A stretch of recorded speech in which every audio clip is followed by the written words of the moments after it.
Are you coming to the tree where they strung up a man, the same murder three? Strange things that happen here, how stranger would it be if we met at midnight in the hanging tree? Coffee. Without it, we would never have had the Industrial Revolution. We'd all be still living in Europe in mud huts. Here in Laredo, we have the Organic Man Coffee Trike. 4501 McPherson, the best coffee on the planet. If you can't get to Laredo, you can order from the Organic Man Coffee Trike.shop.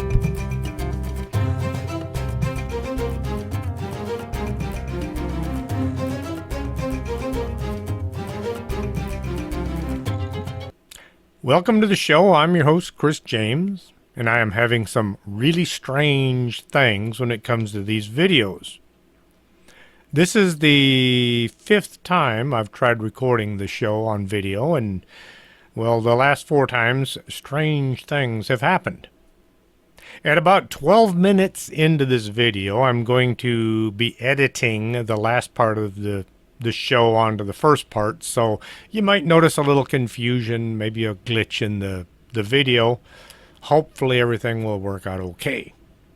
Right about the time you see Kathy walking across the screen, that's when, for some odd reason, my video camera split the video into 2 parts and there's no audio on the first 12 minutes or so. So let's try this again, see what happens. Hey, what do you expect for a free show? And there goes the recycling man. Australia is now 3 times farther ahead in listeners than Canada. You need to step up your game up there to the Great White North and see if you can get some more friends to listen, or everybody in Canada needs to listen to the show 3 times in order to catch up. I like having air conditioning and a TV.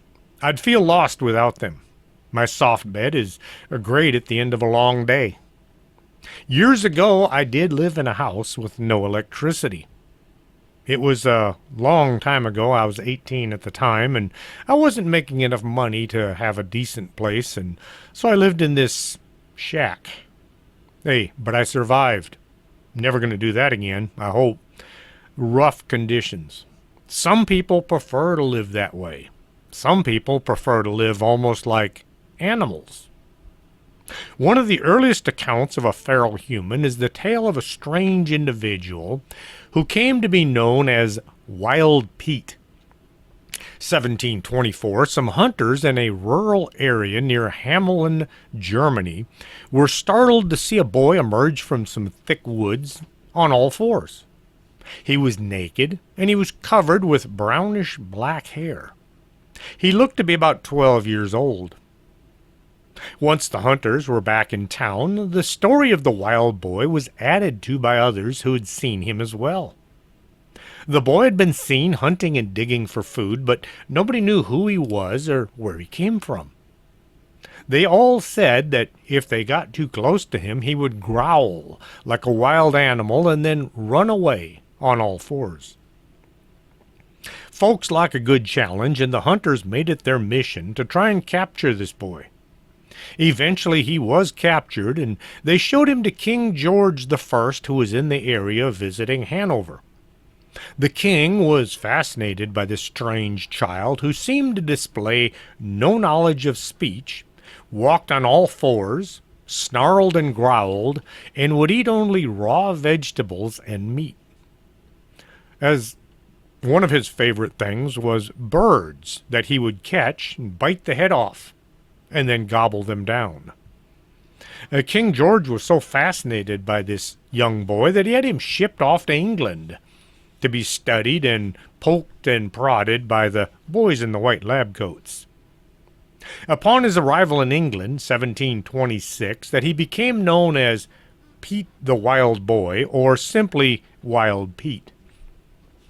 Pete quickly became somewhat of a celebrity, often shown to visiting nobles in the king's court.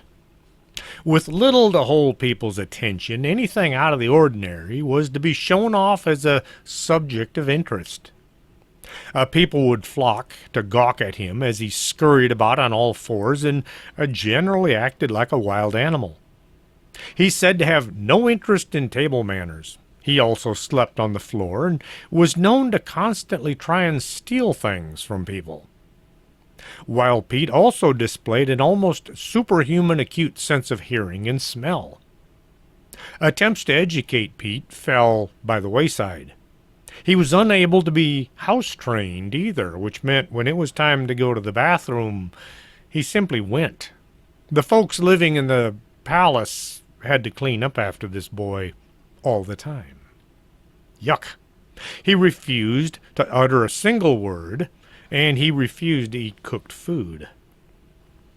On several occasions, Pete wandered off, not knowing he wasn't supposed to go where he pleased. The king had him fitted with a leather collar with a brass bell attached, so that people would know that this was Wild Pete who belonged to King George. Yes, he owned him. Folks say that Pete lived for about 70 years, which is at that time considered quite a long lifetime. Average life expectancy was 35 to 40 years. Makes you wonder what made Pete so healthy. He did develop a love of music. Even though he couldn't speak English, he would hum the tunes that he liked. Pete was eventually sent to live on a farm, much to the pleasure of the folks working at the palace. I imagine the cleaning up every day was getting to them. I mean, I have to clean up after a dog and cats, and, well, they're dogs and cats. Pete died February 22nd, 1785, and he was buried at a cemetery in North Church. It has never been figured out who Wild Pete was, where he came from, or why he acted the way he did. Another early account of a feral human is the story of Marie Angelique Leblanc, who became widely known as the Wild Girl of Champagne. The region, not the drink. Marie spent an estimated 10 years wandering through the forests of France, surviving on a diet of birds, frogs, fish, and other small animals. She also dug up roots and ate vegetables and fruit. She was seen carrying a club and a sharpened stick. It is estimated that she lived in the wild this manner for about 9 years, until she was captured at the age of 19. In 1731, villagers from Sungai in Champagne managed to catch her. When she was brought in, it was noticed she was quite hairy and dark-skinned, and her fingernails looked more like claws. The folks who caught her said her fingers and thumbs were extraordinarily large. She would use her hands to dig the ground for roots, and she would climb trees, kind of like a monkey. She was known to eat any animals that were given to her raw, such as birds and rabbits. She would tear them apart with her bare fingers. She was wary and animal-like in nature, refused to drink from a cup, but would rather drink from the water source, like a bowl or a bucket. She would put her face down in and lap up the water. She kept looking from side to side like any animal would. Marie was taken on a hunting excursion one time where she was able to run down rabbits, catch them, and eat them raw. She was never able to speak or understand most English. However, after years of tutoring and lots of money from the patrons, rich folks that like to have unusual things and people around them, she did manage to adopt to civilization. She would learn to write French, and she became rather fluent in it. She knew which fork to use during dinner.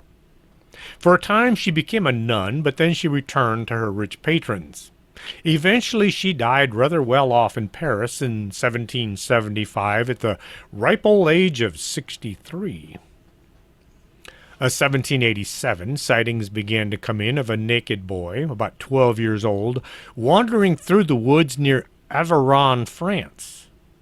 The boy was very fast, and he seemed to be living alone in the forest, surviving off the land like a wild animal. After years of these sightings, in 1800, the boy was captured near Saint-Sernin, France. He was covered with scars from living in the wild. He hated to be touched by anyone, and when his captors tried to give him a bath, it became an all-out fight. He also refused to wear any clothes. Having to call him something, they began to refer to him as Victor. Any attempt at communicating with Victor was met with vicious looks and an occasional snarl and a snapping with his teeth. He spent a lot of time hiding in the dark corners of the room where he was kept. On occasion, he is said to display sudden savage outbursts where he would tear about and snarl wildly.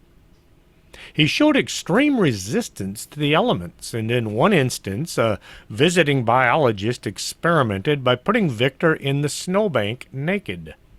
He showed no ill effects or discomfort from the cold. Victor was studied extensively by psychologists, philosophers, and scientists, but they were never able to figure out who he was or where he'd come from or why he was acting like an animal. Throughout his life among other humans, Victor was never able to be taught how to speak or act civilized, although a man who worked with the deaf by the name of Jean-Marc Gaspard spent years working with him and eventually got him to bathe and wear clothes. He was also unable to understand simple questions and commands. A Victor of Avaron eventually died at an institute in Paris at the age of 40 years old, having never gotten away from his wild behavior. 1845, locals in a rural area near San Felipe, Mexico, were surprised to see a young girl running around on all fours with a pack of wolves. The pack, along with the girl, would attack herds of goats and sheep. About a year later, they encountered this same woman hunched over a freshly killed goat, eating it, just simply devouring it with her teeth. The villagers were able to capture the mysterious wild girl, and she proceeded to howl and act just like a wolf. Her cries seemed to have worked. It was reported that a pack of wolves emerged from the darkness, and they approached in what can only be described as a rescue mission. During the ensuing panic, the girl was able to sneak out into the night. She was last seen in 1852, when she was seen with 2 wolf cubs at the side of a river. The cubs weren't hers, but she was taking care of them. When she was approached, she grabbed the 2 wolf cubs and ran off into the brush. They began to refer to this young girl as the Wolf Girl of Devil's River. Nobody knows whatever became of her. She was never seen again after that. 1867, a group of hunters came across what they originally thought was a wild animal of some sort, curled up and sleeping at the entrance of a cave in Buland Shar district of India. When the animal awoke, the hunters were startled to see that it was in fact a human boy about 6 years old, who scampered off into the brush on all fours. The concerned hunters were able to capture the boy and bring him to Sikandra Mission Orphanage in Agra. There he would be given the name of Dina Sanechar, although he was mostly referred to as the Wolf Boy. Dina slept on the floor, ran about quite easily on all fours, and would rip off his clothes if anybody tried to put them on. He didn't like cooked food and ate only raw meat. He was resistant to years of attempts at education and to try to teach him language. He would never learn to speak or write. Just about the only thing that he ever did pick up was tobacco, which he became addicted to. He finally died in 1895 at the age of 34 years. And now I'm going to hopefully cut to the former part of the video. 52, when she was spotted with 2 wolf cubs at the side of a river. And there's Kathy, who decided to come visit. Darn cats. She'll be back. Anyway, she was approached by a couple of ranch hands, but she picked up the 2 wolf cubs and ran off into the brush. She was known as the Wolf Girl of the Devil's River from that time on. 1867, a group of hunters came across what they thought was a wild animal of some kind, curled up and sleeping at the entrance to a cave in Buland Shar district of India. When the animal awoke, the hunters were startled to see that it was in fact a human boy, about 6 years old, who scampered off on all fours and joined a pack of wolves. The concerned hunters were able to capture the boy and bring him into Sikandra Mission Orphanage in Agra. There he would be given the name of Dina Sanechar, although he was mostly referred to as the Wolf Boy. Dina slept on the floor, ran about quite easily on all fours, and would rip off his clothes if anybody tried to put them on him. Cooked food was entirely shunned, but he would readily devour raw meat. At night he would howl out into the wilderness, as if trying to communicate with his real family. Dina was also resistant to years of attempts to educate him or to teach him language. He would never learn to speak or write. Just about the only trappings of civilization he did take to, they call it civilization, was tobacco, which he became hopelessly addicted to. He finally passed away 1895 at the age of 34. July 1888, people living in Louisiana, roughly in the middle of the state, began seeing a wild girl running around. The description of her was a 4.5-foot tall girl, covered in hair and dirt, no clothes, weighing about 120 to 130 pounds. One of her first encounters was on a farm as she was running off holding a goose. Stealing livestock cost the farmer money, so the farmhands tried chasing the young girl down. She outran them, even jumping over a 4-foot obstacle without having to slow down. A month later, 2 men reported seeing the wild girl near Hemp's Creek in LaSalle Parish. The witnesses said she was one of the most ferocious-looking beings that the human eyes ever cast upon. The men tried to question her, but she didn't let them get near. Instead, she responded in some kind of a gibberish, then she turned and ran off. The men described the wild girl as being about 16 years old, 4.5 feet tall, with long brown hair. She was seen carrying an old knife, and they said it looked as if she limped when she walked. Once again, a search party was organized to try to capture the wild girl, but it was unsuccessful. 3 months later, the St. Martinville Weekly Messenger announced that the wild girl of Catahoula had turned up again. Now, this time, the witnesses were Captain J.M. Ball and J.C. Goulden, 2 men who were fishing on Clear Creek near Little River. Ball claimed that when he heard some nearby hogs squealing as if something had attacked one, he and Goulden went to investigate. They came across a human being standing on a log with a pig in one hand and a short knife in the other. When she saw the 2 men, she didn't seem nearly as afraid of them as they were of her. She ran off into the brush and was never seen again. 1891, I don't think she's still out there, but Dave, you might want to be careful next time you're driving through the middle of the state. In 1912, the Leopard Boy of India came to be known. He was written about in the 1920 edition of the Journal for the Bombay National History Society by E.C. Stuart Baker. According to the account, in 1909, a 2-year-old boy was carried off into the night by a leopard in North Kachar Hills near Assam. At the time, everybody just assumed that he was killed and eaten.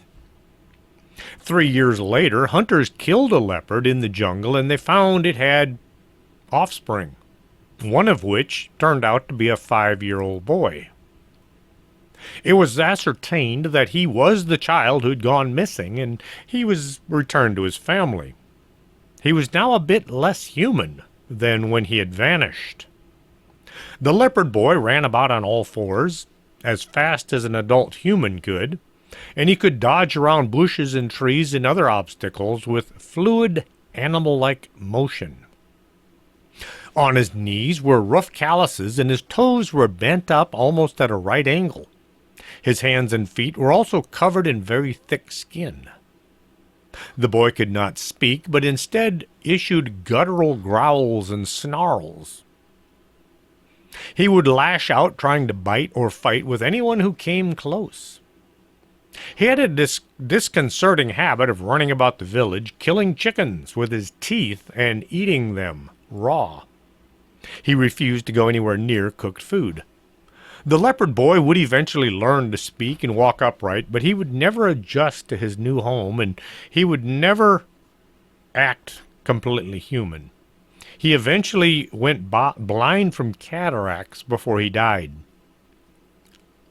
In 1920, Reverend Joseph Singh was surprised to spot what he thought were 2 very young children in a wolf's den near Medina, west of Calcutta. With the help of nearby villagers, Singh was able to rescue the 2 girls from the wolf's den. The children were 2 girls, one 8 years old and the other a year and a half. The older girl was named Kamala and the younger one was Amala. The girls were filthy and hideous looking, running around on all fours, and they described as looking less than human. Their arms and legs seemed to be deformed somewhat from their quadrupedic lifestyle, exhibiting shortened tendons and joints that seemed to make standing up nearly impossible. Other physical anomalies reported by Singh were unusually elongated canines and very muscular misshapen jaws. Their eyes were said to reflect the light in the darkness, like a nocturnal predator. Kamala and Amala slept curled up on the floor next to each other, and when they were awake they would pace around the room, growling and snarling. They would eat nothing but raw meat, and they avoided human contact at all costs.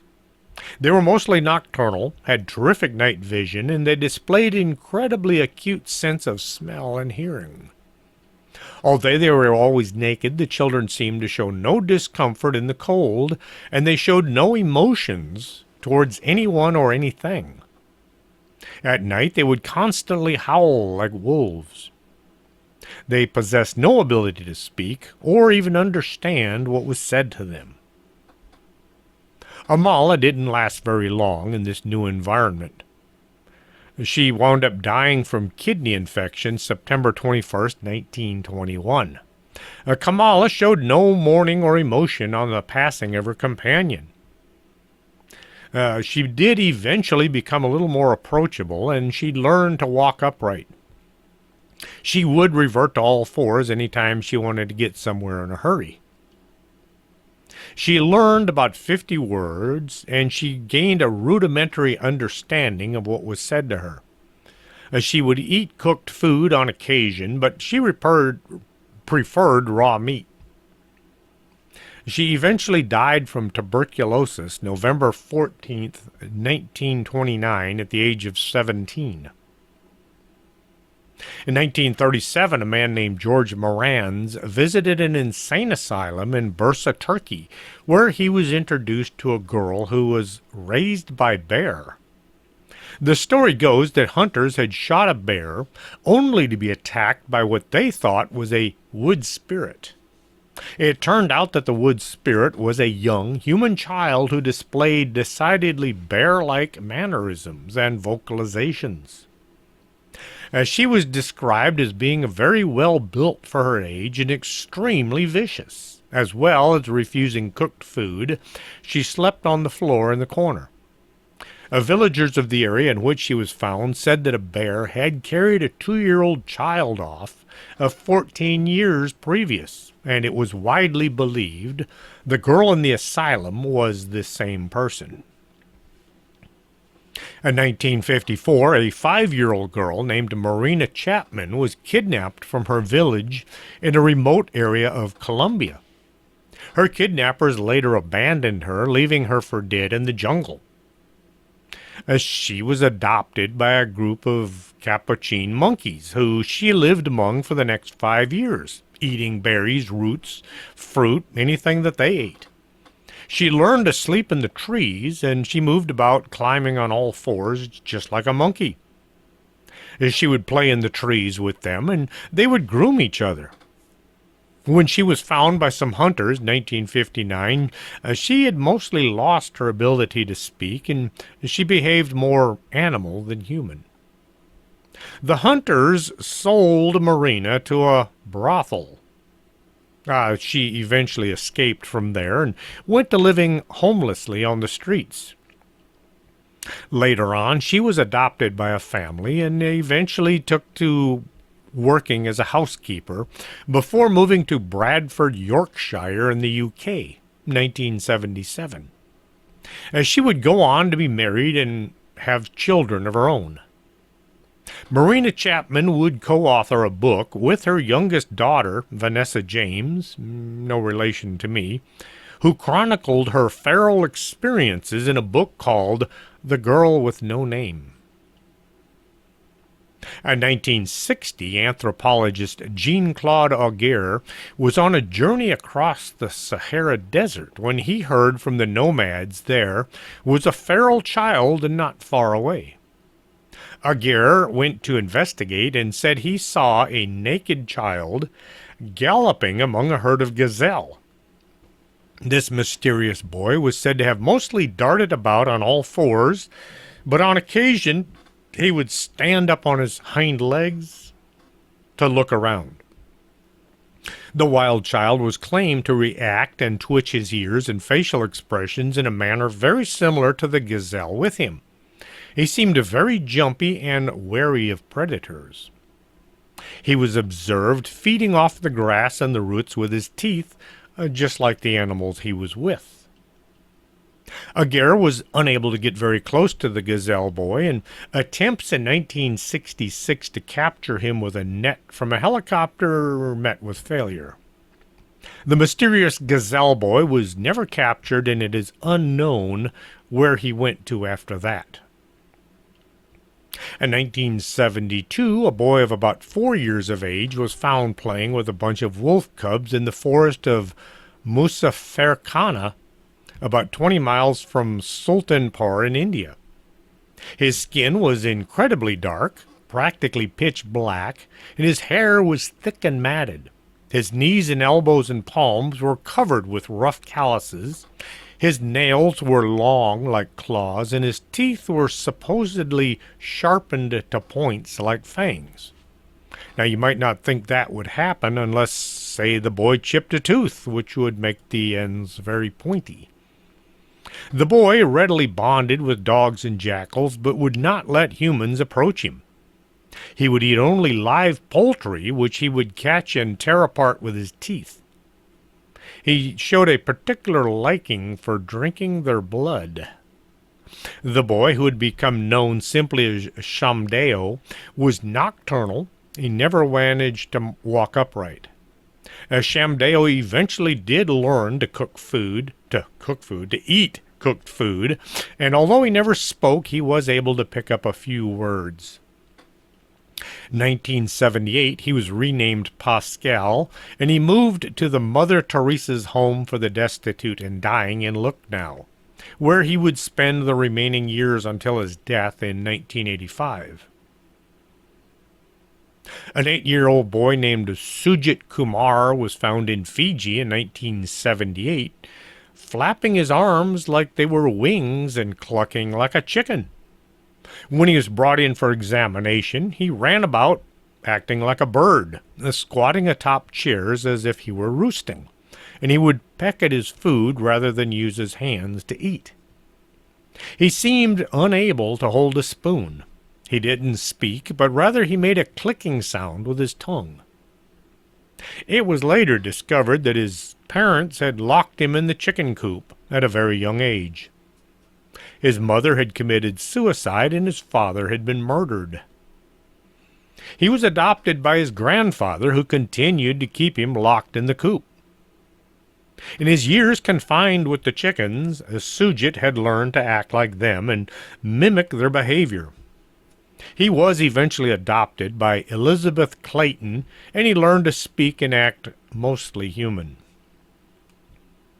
In 1988, John Cisbuna, also known as the Monkey Boy of Uganda, was supposed to have run away from home at the age of 3 or 4 after witnessing his father murdering his mother.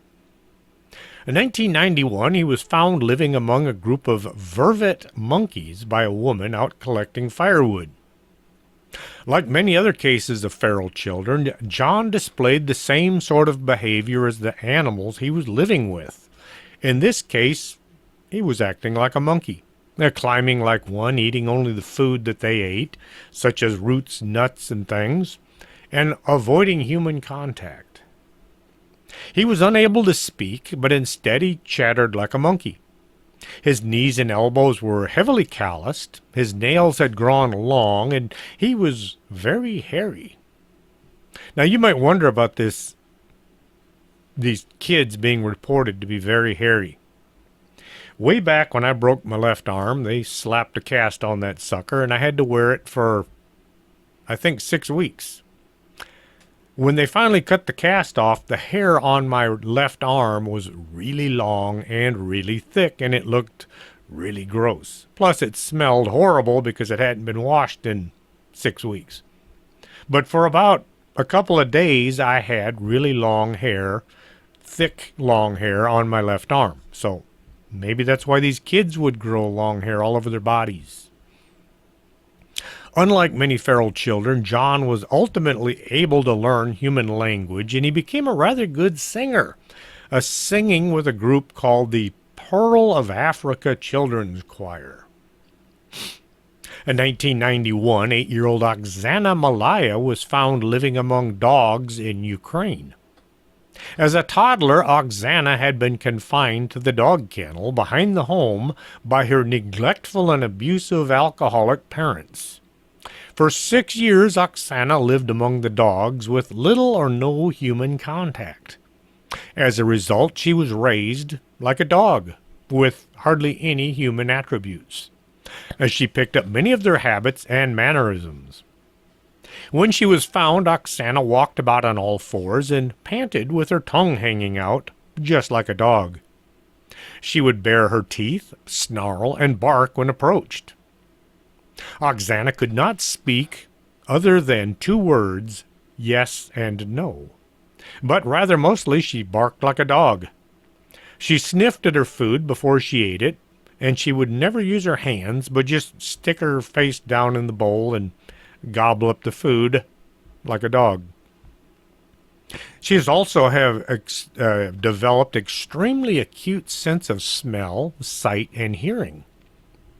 Eventually, she learned to speak and walk upright again, but she remained somewhat impaired mentally.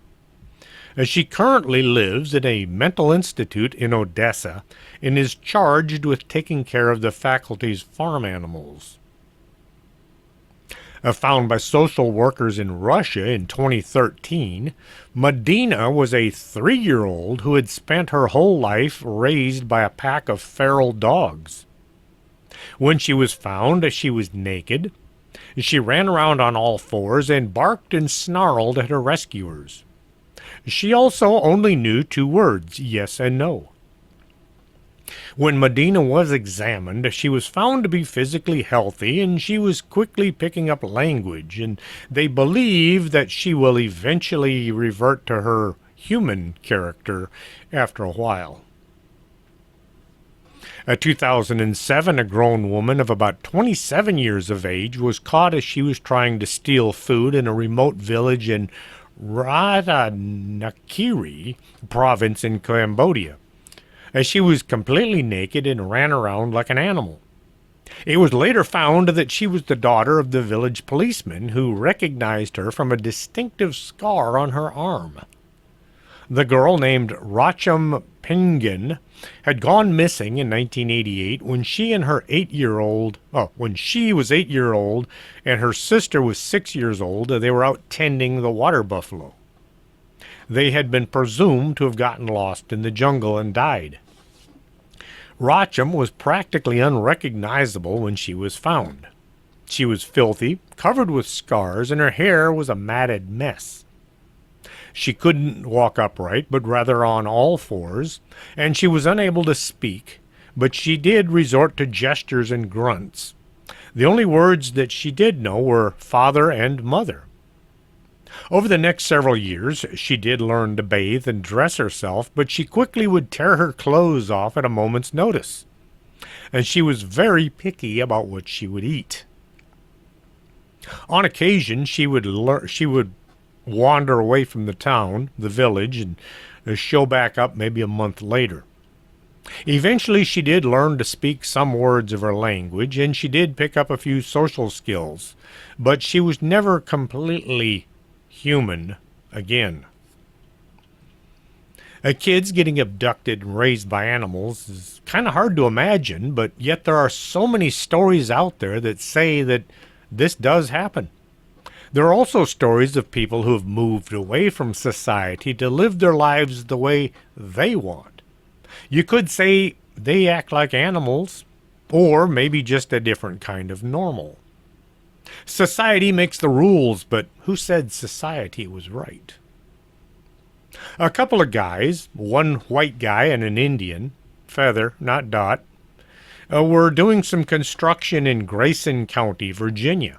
That's down by the Tennessee border, so my nephew John won't have to worry about this encounter.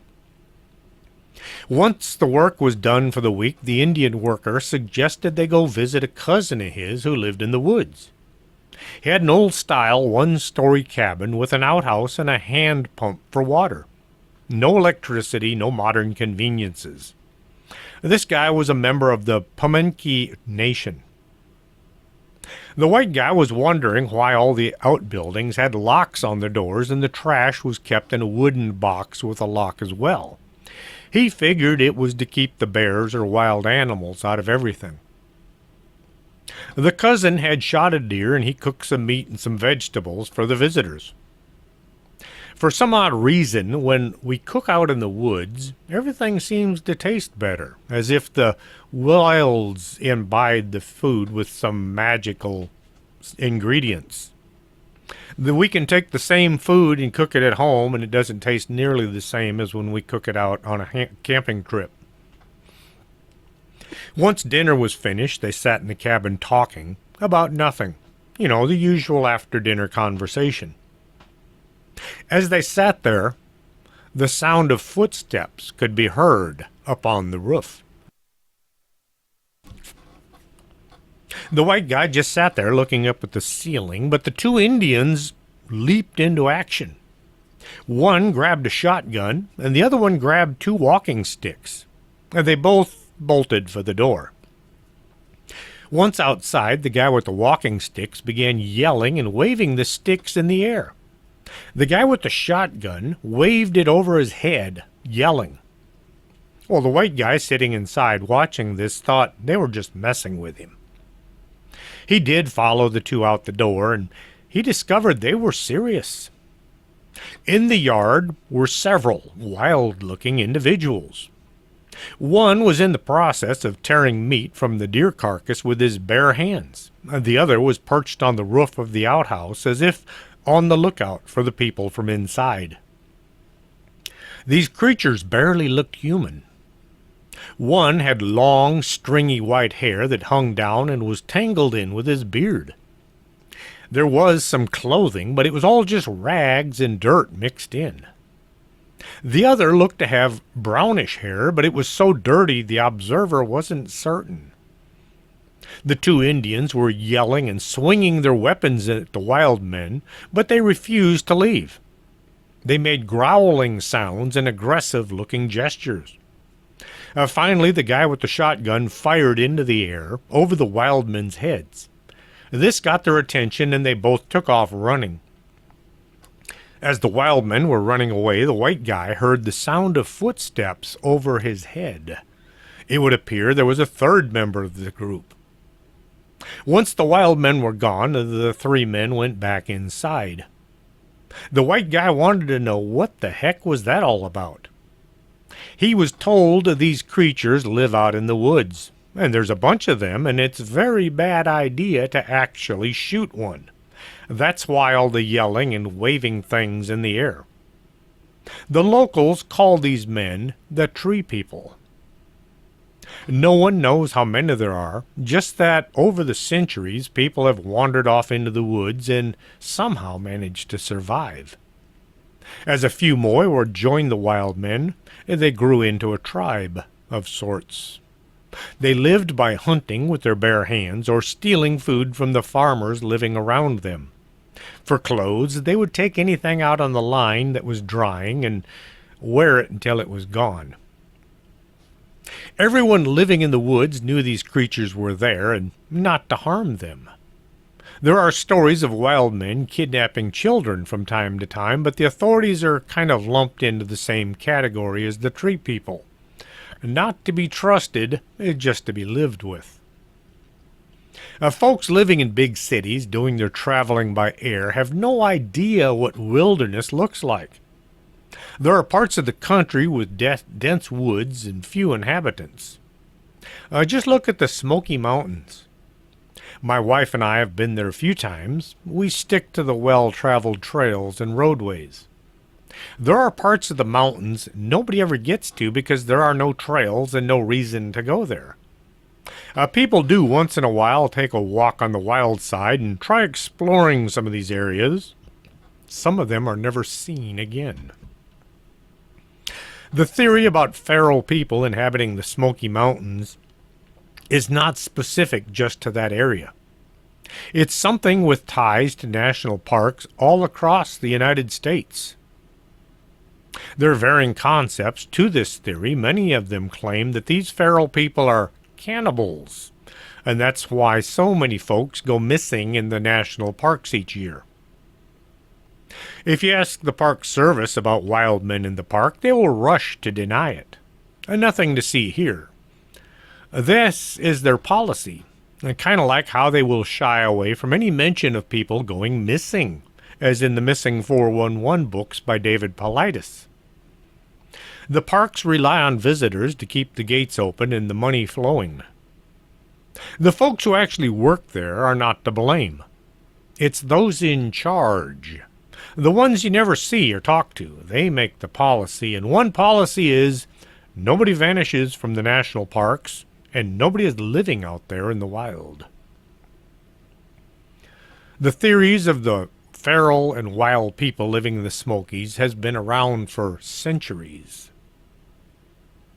1877 reports of a half-man, half-beast were showing up all over the Smoky Mountains. Today we might call this a Bigfoot sighting, but a man, covered in dirt with hair, would look like a Bigfoot. On occasion, people would say a wild man or even a group of them had attacked, trying to drag folks off into the woods. Nobody ever said they knew what was to become of them once they were out of the reach of the rescuers. The ones that vanished never showed up again. The case of people vanishing in national parks have only spurred the theories of feral people living in the woods. Many people think that they abduct folks for dinner, or they abduct folks to bring them into the tribe, as it were. Or maybe some folks just decide to go join these people. We won't know until one or two of them sit down for an interview, and then only if they speak English. A couple in Unico County, Tennessee have been experiencing encounters with what they describe as feral wild men. The witnesses call these people hillbillies. The term hillbilly is Scottish in origin, but it's not derived from their dialect.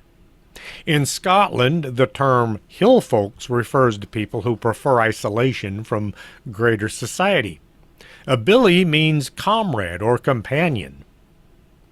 As people came to live in the New World from Scotland, some moved to the mountains to have their own way of doing things. England had some weird ways of dealing with people. One was to round them up and ship them off to different parts of the world. A lot of Scottish people were sent to the New World. The colonists didn't exactly welcome these folks with open arms. Some were actually sold into slavery. John Howard, who sends me a lot of historic articles about the Scottish people, he has long ties going back to Scotland. I wonder if his family came here because they wanted to or because the King of England decided to send them. Back to the couple and the hillbillies. The couple lived in Unico County, Tennessee. In 2019, they were sitting in their living room watching TV. As they sat there, a face appeared looking in the window, looking in at them. The face was covered in dirt, had long matted hair, and a wild look in its eyes. It was about 8 p.m. and dark out, but the light from inside was enough to give some detail. The man gave the couple what can only be described as an evil-looking smile. The man of the house ran to the door and looked out onto the porch, but there was nobody there. He called the sheriff's office and filed a report just to be on the safe side. The deputy had a look around, but he didn't find any signs of an intruder.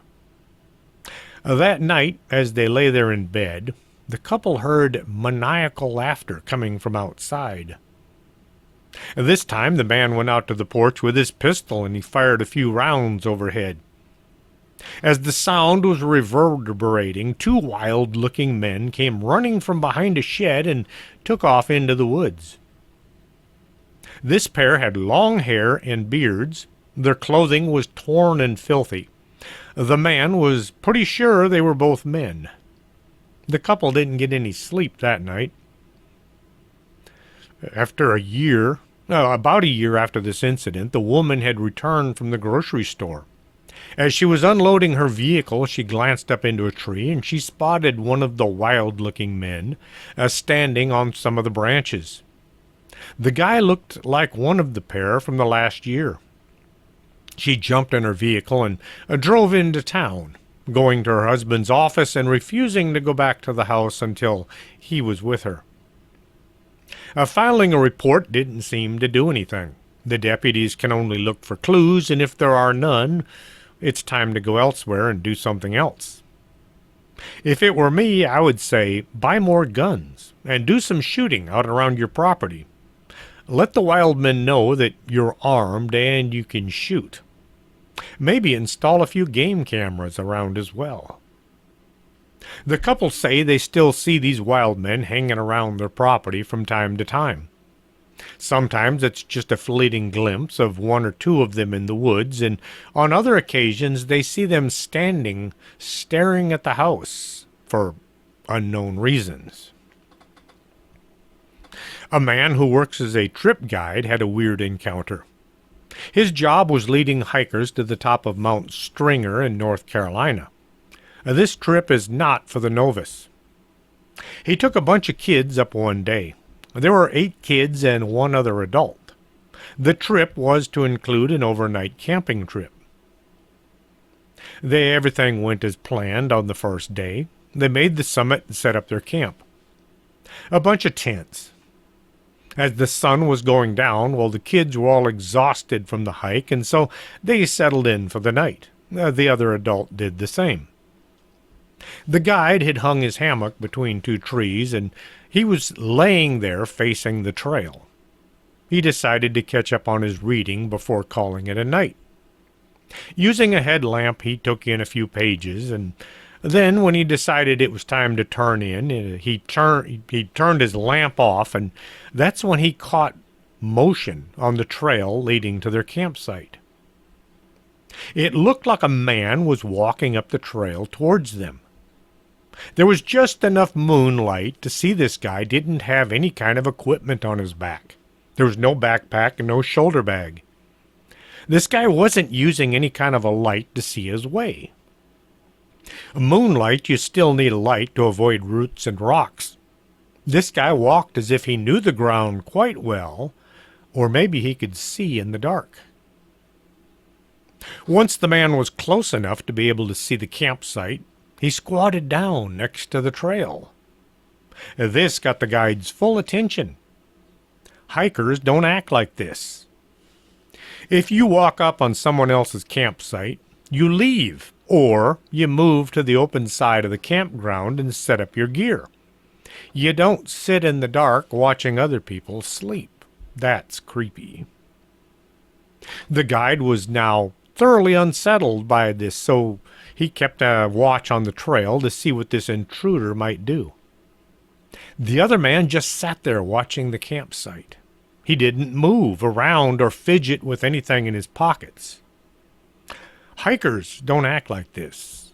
Hunters do. Being in the middle of nowhere with no way to call for help, the guide felt vulnerable.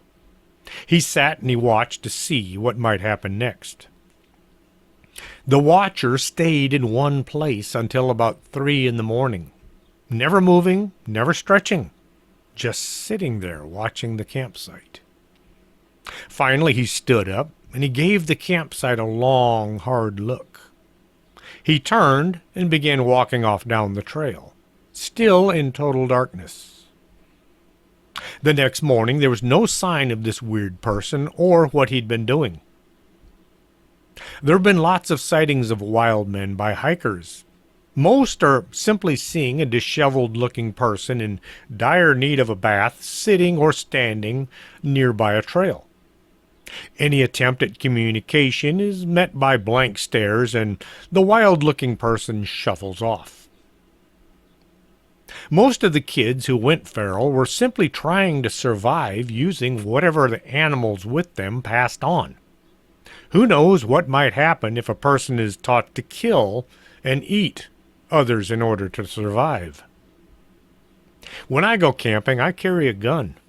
I don't wave it around and let folks know. I keep it in a concealed holster, but it's there if I need it, and in a hurry. Also, I practice shooting. I worry about folks who think the world is populated by Disney characters. They have no idea there are folks out there who just might consider killing them for whatever might be found in their backpack. Hikers go missing all the time. Some are eventually found, and any missing parts are written off as bear and other wild animals. Would the authorities admit there might be some kind of a wild man or men hanging out attacking people? I doubt it. The authorities would take steps to make the whole thing go away. Some people are under the impression the police and the sheriff's deputies have to come bail us out anytime we're in trouble. When bad things are happening, it's too late to try calling for help. I've been to some campsites where your cell phone is just a camera. If you're going to wander around in remote locations, you'd best know how to take care of yourself and not just from an animal attack. If you enjoyed the show, spread the word. If you have a few bucks and you don't need, how about buying one of my books from Amazon.com or a t-shirt from teepublic.com?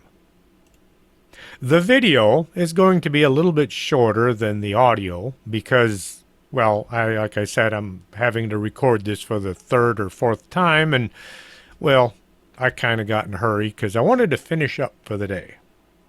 I hate doing things over and over and over. Anyway, like I said, I hope you enjoyed the show. If you did, let other people know. Tell them what they're missing. Share it, like Tony Merkel says. I don't care how you share it, just share it. Send it to your friends, your enemies. Spread it around. Till next Saturday, this is Chris James for Strange Things. Are you coming to the tree where they strung up a man? The same murder three. Strange things that happen here, much stranger would it be if we met at midnight in the hanging tree.